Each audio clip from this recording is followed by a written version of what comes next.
Hey guys, I'm your host Olivia and you're listening to another episode of BCT. We are a Christian podcast that enables you guys to hear lots of different testimonies from different people in Baglan Community Church. Like and subscribe so you never miss an episode. Okay, today I'm joined by John. Hi John, you okay? Yeah, not too bad. You doing okay? Yeah, I'm good, thank you. Fantastic. Good day? It's been all right. I mean, just kind of happened. Yeah. I feel like it has been like just a casual day, but it's been nice. I've seen some friends, which is nice. Good. Yeah, what nice. About you? Yeah. We've had our toddler group this morning, which has been really good, really well attended. Talking about Zacchaeus with them, and just spent the afternoon with my dad and my sister. So that was really lovely. So yeah, cool. Okay, so tell me a bit about yourself then, your likes, your family, and what you do for a living. Cool. Right. Yeah. So I trained. I'll start with that. I'll start with what I trained to do. I trained in theology and youth work to degree level, and did that in Manchester, and then basically set off on a journey of being a youth worker in lots of different contexts. I started off in Cornwall, spent 6 years there, 6 amazing years, such a beautiful county. If I could go back anywhere to where I've visited before or where I've lived before, it would probably be Cornwall because it was just so beautiful. And then spent 3 years working as a mission enabler for a church, and then COVID hit and I came here. So I suppose that's a little bit about me. Yeah, I'd say very small family. At the moment it's my dad and my sister and me. Family's about to get a little bit bigger. Just got engaged a weekend before last. Congrats. Thank you very much. Yes. And Sarah has a very, very big family, so it's going to be that's going to be a bit of a shock for me, for the shock to the system, but it's always been the four of us against the world. What was the other question you asked? Was it I guess some of your likes? Some of my likes. Oh, crumbs. Like your dad, I am a football supporter. I love Liverpool. Unfortunately not doing so well at the moment, but yeah, I'm a big fan of football. I am a bit of a comic book nerd, so I love reading comic books, not just the movies, not just the MCU stuff, but all of the recent stuff that's being published as well, which is a good thing. And recently, I've really gotten into The Chosen as well. Me and Sarah started watching The Chosen together, and we've really just. Have you seen The Chosen? Episodes, yeah. Me and my dad watching it. Yeah, we're really enjoying it. Just like it's kind of that. They did the thing. Yeah. Did the thing. He said that phrase for that we read in the Bible. It's just brilliant. So it's cool. So that's I guess that's me at the moment. So that's can't really think of any too many more likes at this moment in time, but I'm sure more will come to me. I mean, you're in the band, aren't you? This is true. Thank you for prompting me. I do love being part of the worship team here. It is it's such a joy. We've got so many great characters, so many great musicians. I love the interactions, all the jokes we share in good friendly way, but also just the music as well, just being able to play. I know I play both guitar and drums. If I had to choose one, I think your dad asked me this, and I'd say possibly drums. I really do enjoy kind of the freedom that gives me to just kind of express and just really engage with worship. So I love music. I love listening to music, all different genres. But I've been pretty into classical of late, so that's on my radio playlist. So. Don't ask me any questions about people and types of music. I just enjoy it. So cool. Yeah, music is good. Right, what was your life like then before you became a Christian? Cool. So I grew up in in what is called a Christian household. As in, both my parents were Christians, very, very passionate Christians. So God has always been a key part of my life. He's never not been there. Like from a very, very, very young age, the idea of God has always been there. I know this is probably going to sound like a very weird thing, but both my parents wanted to try and do parenting. I wanted to try and do like every parent, I suppose, try and do it the right way. So kind of even when I was in the womb, they were praying over me, and so I can say that God was part of my life even before I was born, which is awesome. But yeah, so I'd always grown up knowing that kind of God existed, and we used to go along to a Christian festival called Spring Harvest. Okay. And I think it was when I was 6 or 7, I decided that as a very young child I wanted to follow Jesus for the first time, but I don't think I really got what that meant until probably my teenage years. I knew that it made sense in my head for Jesus to be there, but I didn't really understand exactly what that meant. I don't think I really got what that meant with regards and what to it means to you, and what well. it means to me, and what it means to me as well. Yeah, I think in that period, very much so, before I truly got it and what Jesus had done for me on the cross and all that, I think I was just so fearful. There were so many fears that I had. I was scared of everything. I was scared of getting ill, scared of being on my own, scared of the dark, scared of this, scared of that, scared of getting ill, all of these different things. And yeah, I just had this huge fear of so many different things with regards to it all. And like, most of them completely irrational stuff as well. I was going to say I had a lovely family environment with me and my sister kind of growing up, so loved and stuff, but just in the midst of it all, just feeling just afraid of random things, just completely things that didn't make any sense. So, and then I think, so that was really my life before. Before I truly got it. I remember when I was in year 7, and yeah, I was so fearful of being on my own at that moment in time that I remember that I'd usually go to walk to school with my friends, and for some reason my friend wasn't at the house where he should have been at. He was at his other friend's house, who I knew where he lived as well, but because this pattern had been lost in my head, I literally ran crying home. I was just so fearful of being on my own, so fearful of change, so fearful of all these sorts of things. So yeah, that was really my life before I truly got what it means to be a Christian. So yeah, that was my experience, I think, for me, definitely. So tell me about then when you accepted Jesus into your life. Yeah, so I mean, as I said, technically I accepted him when I was 6 or 7, but I don't think I really got it until I was probably about 13. Okay. And kind of, yeah, at that moment I was at a Christian festival called New Wine. Lots of Christian festivals growing up. It was just bouncing from one to the other. But yeah, I was at this Christian festival, and I don't know how to describe it other than there was a band called Delirious we used to listen to back in the day. They were one of the earlier Christian rock bands.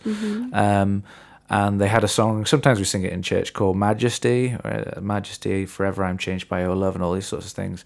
And I'd heard the song so many times, I'd listened to it on tracks and all these different things. But this time they were playing it live, but whilst they were playing it live, they were showing pictures from a movie called Jesus of Nazareth, and they were showing the crucifixion scenes. So that was like, I don't know how to describe it other than the PG version of the Passion of the Christ sort of things. But I think at that moment, just seeing those images and just suddenly hearing those words, for me, it just really hit home what Jesus had done for me on the cross. I'd made a decision. Yeah, it makes sense to be a Christian. Obviously, all my family are Christians. That makes sense to be a Christian. I want to go to heaven, all these sorts of things. But I think it was at that point that I realized Jesus had died for me. And he had set me free from so many different things, and he set me free. He didn't want me to be fearful. He didn't want me to be constantly afraid. And I think it was at that point that I suddenly realized that Jesus was walking with me everywhere I go. It wasn't a decision I'd made once, and he was up there going, "Good job." It was something that I made that decision, and he'd entered my life. So yeah, I think for me that was really where things changed for me when I was about 13, maybe 14. So yeah. Yeah, cool. Yeah. And the feeling of being alone, I guess, was gone then. Yeah, I think so. I mean, I still struggled an awful lot with fear, and I still struggled and wrestled with these sorts of things. I'd love to be able to tell people that it just you become a Christian and everything's everything's fixed, and it's not. It's something for me. I'm someone who struggles with anxiety, so fear and anxiety and all these sorts of things have stayed with me all of my life. But I know that I don't have to fight these on my own. I know that it's not up to me to fight on these things. I know that when I'm weak and when I'm feeling like I just can't do this, I'm afraid of so many things, that I can lean on Jesus, that I can lean on Him and trust in Him. So that for me that was the big change. Not so much it all disappeared. Lots of it did, but not all of it disappeared. But just that I didn't have to face all these things on my own. I think that was the key thing for me. So yeah. Cool. Right. So you, as a Christian, you dealt with grief not too long ago. So before you go into that a bit, maybe can you kind of say, how do you believe that how a Christian should deal with their grief? And I guess, what does the Bible say about dealing with grief?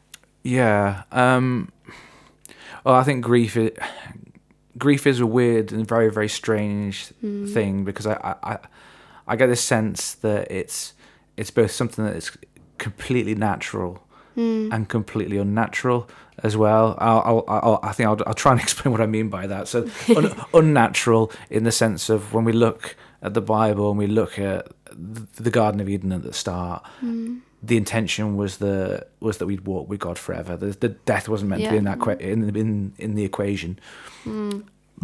So it's abnormal in that sense.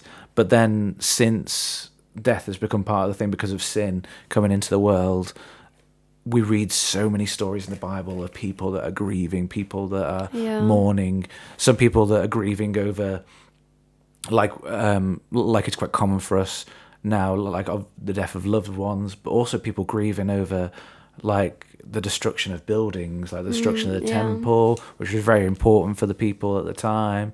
The fact that things had changed around them when they went into exile, when suddenly like the things they thought they could count on, they couldn't count on anymore. There was that grief of loss of that. So when we kind of look at the Bible, I think we see so many examples of mourning in the Bible, of grief, and we see that actually it is something that happens, and there's lots of references to a period of mourning as well, people being given time to go through mourning. It's almost like God saying, this is going to be a tough thing, this is going to be something you're really going to struggle with, because it was never meant to be part of my perfect design. So I want to make sure that I give you all of the time that you possibly can need to go through that grieving process. As I say, some of the thoughts that come to mind, or some of the little Bible passages that come to mind, is when we think about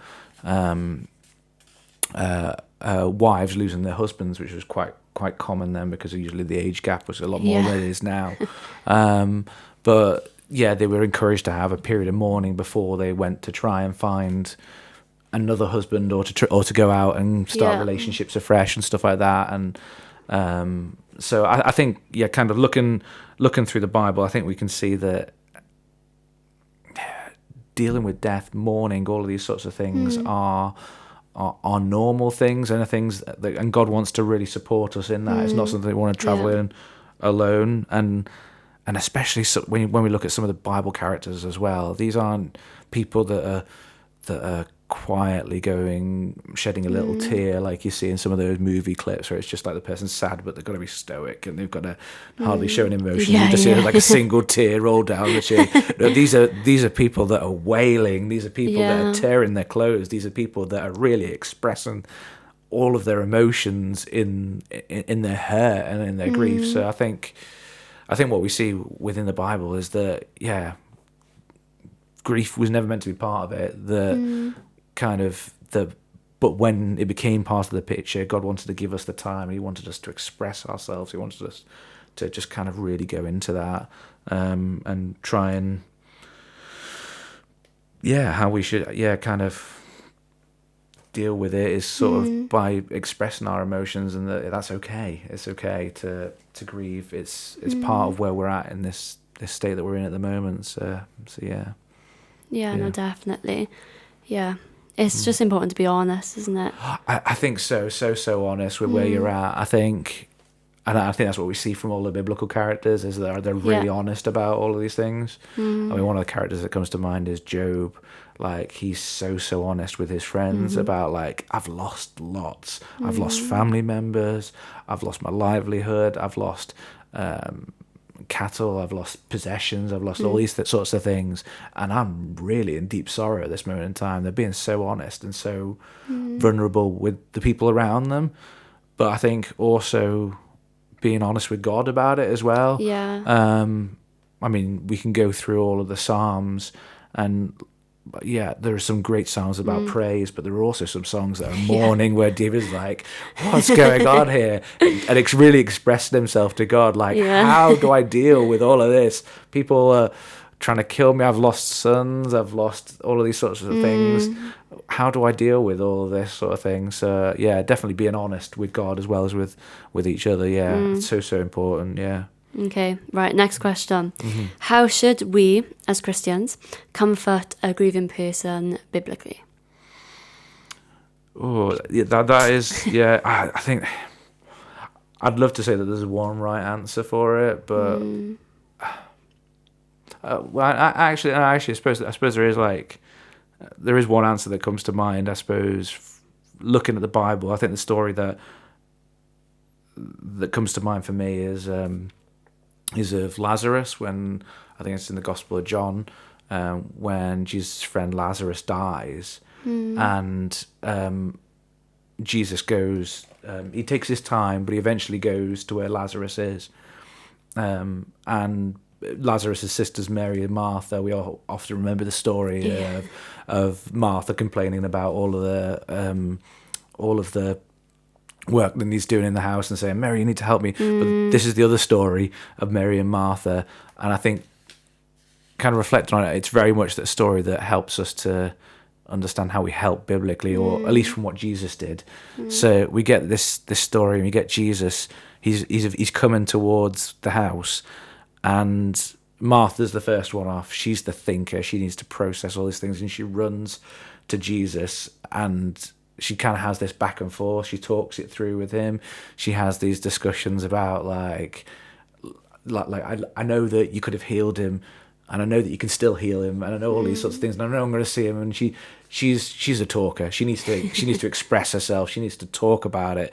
And Jesus engages with her on that level. He kind of goes, right, okay, well, I'll ask you this question then. He chats with Martha on that level. He's just really where she needs to be. She needs someone to talk this through with. And then she kind of rushes back to the house, and she grabs her sister, and her sister's just crying, and she just comes to Jesus, and she basically just comes before Jesus and just said, "Why weren't you here?" And then just starts crying, and I think I'm pretty sure it's this passage where we get like what people consider the shortest verse in the Bible, which just says Jesus wept, and I think it's kind of reflecting on that. How do we help someone who's grieving? I think that in Jesus's responses to the two of them, we can kind of see how we need to do it. We need to look at that person and say, what do you need? What do you need at this time? Do you need somebody to talk to you, to talk it through? Do you need someone to have a cup of coffee with? Do you need someone to just, like, yeah, I didn't understand it. They had cancer. I thought they were getting better. All of these sorts of things. Is that what they need at this time?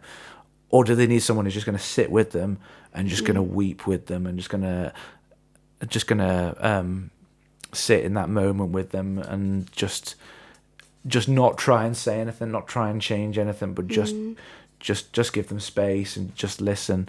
And I think, yeah, probably if Lazarus had any more siblings than just Mary and Martha, we probably would have seen loads of other ways that Jesus would have come forward, and he would have met them where they were at. But we just have these two examples of just one that just needs to talk, one that needs to talk it all out, and one that just needs to be still and wait. So I think if we want to take that biblical model, really, it's just look at what that person needs, Definitely pray about it as well. But look at what that person needs. Are they somebody that needs to talk it through?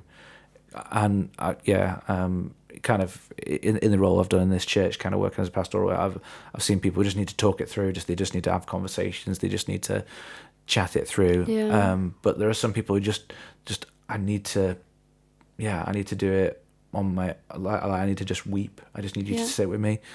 So I think biblically that's kind of.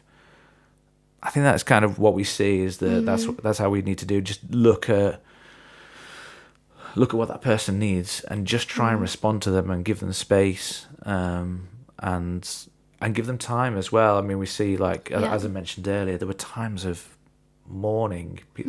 God recognized that people can need time in this moment in time. I mean,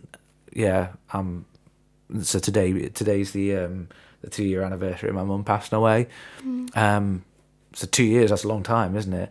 But there's an aspect of me that still feels a little bit in that period of mourning for her, of those losses and stuff like that. So it is one of those, really, really, really tricky things. But look at what that person needs and respond to them biblically. Just take the Jesus example. Weep with those who need to weep, and talk with those who need to talk, really. So Yeah, good advice. Right, before we finish then, is there anything you want to say to people listening? I think this is something that is coming up. We're seeing people passing away. We're having lots of that, and I think one of the things that in the past I've struggled with before I had this sort of hitting me is kind of, especially if I'm not the person who's grieving, you kind of have this awkwardness, this discomfort, like, how do I help them? I don't really know. So, as I said earlier, I just really encourage them to pray and ask God to help them, but also know that discomfort is natural. It's natural because we don't know what to do with death, because it was never meant to be part of the picture. But also, kind of how... I think we've just got to be patient with that person as well. It's going to take time. And no two people need the same amount of time to grieve. Some people really need a lot of time. Some people just need a short amount of time. Some people need lots of tears. Some people need just a short burst of tears, and that is kind of themselves expressed. And if there are people that are grieving, that are listening as well at this moment in time, I'd say, just know that it's okay to be doing this. It's okay to be feeling sad. How do we do it? We can all. I remember when my mum passed away. I remember thinking the most stupid thing. I was like, I want to do grief well. I want to do this the right way. I want to do this the Christian way. I want to do this, all these sorts of things. And do you know what? I realized there is no right way. There is no right way. We all take time and we all go about it in different ways. I remember thinking to myself, I had a burst of crying and now I'm not really crying a lot. Like, maybe there's something wrong with me. Like my sister, there was lots of tears and stuff like that, and she's been going through that period. I'm like, is there something wrong with me that I'm not doing it in that way? And kind of what I've just realized is that everyone's different, so the way that you grieve is different. Express your emotions. I mean, what we see in the Bible, people express their emotions. That will help them. If you need to. If you need to, I know this sounds a strange one, but if you need to yell at God and go, why? That is okay. If we see anything from like the Psalms and stuff like that, if it's good enough for David, it's good enough for the rest of us. If you need to yell at God and ask like, why? I don't understand these things, then do that. I guess as well, remember both sides of it as well, of that person.